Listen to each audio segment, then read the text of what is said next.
Salut, si tu kiffes mes vidéos, n'hésite surtout pas à t'abonner, à activer la cloche et à lâcher un like. Merci. Salut, c'est Jogboy, j'espère que tu vas bien et aujourd'hui on se retrouve pour la review du chapitre 99 de Chainsaw Man. Et avant de commencer, j'aimerais revenir sur un point. Quelqu'un en commentaire m'a fait remarquer quelque chose d'intéressant, c'est que le démon guerre semble se souvenir des notions dévorées par Chainsaw Man puisqu'il parle des armes nucléaires et Chainsaw Man normalement est censé avoir dévoré cette notion puisque Makima en parle. Mais bref, c'est en lien avec une théorie qui s'est développée entre temps avec les chevaliers de l'apocalypse, Makima, le démon guerre. Mais bref, moi je suis pas là pour parler de la théorie, surtout que je pense que si vous êtes là, vous en avez entendu parler. Sinon, je vous invite à aller la chercher sur YouTube ou internet. Et sur ce, c'est parti. Le chapitre commence sur Mitaka qui se réveille et qui se demande si elle a rêvé les événements du chapitre précédent. Le démon guerre apparaît et lui fait comprendre que c'était la réalité, qu'elle a perdu la vie et qu'il en a pris le contrôle. Cependant, le démon a laissé à Mitaka la moitié de son cerveau pour passer inaperçu aux yeux des humains. On apprend aussi que Chainsaw Man fréquente le même lycée que Mitaka. Le démon veut soumettre Mitaka et la menace de la tuer définitivement, mais elle n'écoute pas. Il rencontre par la suite un garçon, le démon guerre prend alors le contrôle du corps de Mitaka et cherche des infos sur Chainsaw Man. On apprend qu'il fait partie du club des Devil Hunters, puis demande au garçon de sortir avec elle. Il s'agit en fait d'un stratagème car son pouvoir consiste à transformer en arme tout ce qui lui appartient. Cependant, il refuse. Mitaka essaye donc de rejoindre le club des Devil Hunters et pour cela, elle doit intégrer une équipe et vaincre un démon. Le chapitre se clôt sur l'équipe de Mitaka qui contient une élève inconnue et le garçon de tout à l'heure.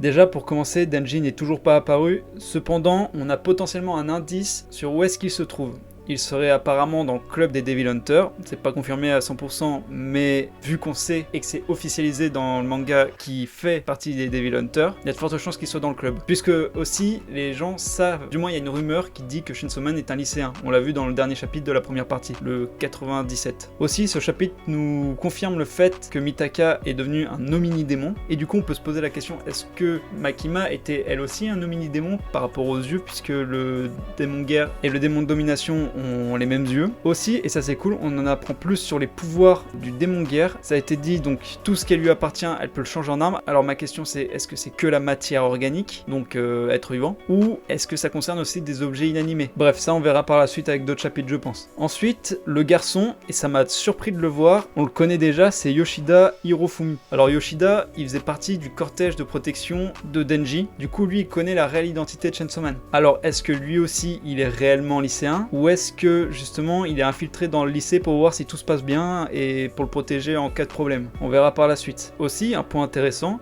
c'est que lorsque le démon guerre prend le contrôle du corps de Mitaka, on peut voir une réaction d'une personne qui dit des cicatrices. Alors je pense que ça doit être Yoshida qui fait la réflexion, puisque justement Mitaka elle voit constamment les cicatrices sur le visage du démon guerre. Du coup Yoshida a dû remarquer que justement Mitaka était une possédée, mais avec des particularités, dans le sens où je veux dire qu'elle contrôle à peu près son corps et que c'est le démon guerre qui peut prendre le contrôle à tout moment. Ce qui m'a le plus interpellé dans le chapitre, c'est le fait que le démon guerre menace Mitaka si elle ne lui obéit pas, sauf qu'elle ne lui obéit pas, et le démon guerre ne fait rien. Alors est-ce que le démon bluffe et ne peut pas la tuer, puisqu'il a déjà pris possession d'une partie du corps et qu'il peut pas aller plus loin? Ou alors est-ce qu'il ne peut pas la tuer parce qu'il a besoin de Mitaka en tant que tel? Bref, en tout cas, il a pas l'air de pouvoir la tuer, et à voir comment ça va évoluer dans les prochains chapitres. Voilà, c'est tout pour cette vidéo. C'était un chapitre court, mais plutôt sympathique. Il a apporté plusieurs questions, en espérant avoir les réponses assez rapidement. Sur ce, j'espère que la vidéo vous aura plu, et je vous dis à la prochaine. Bye!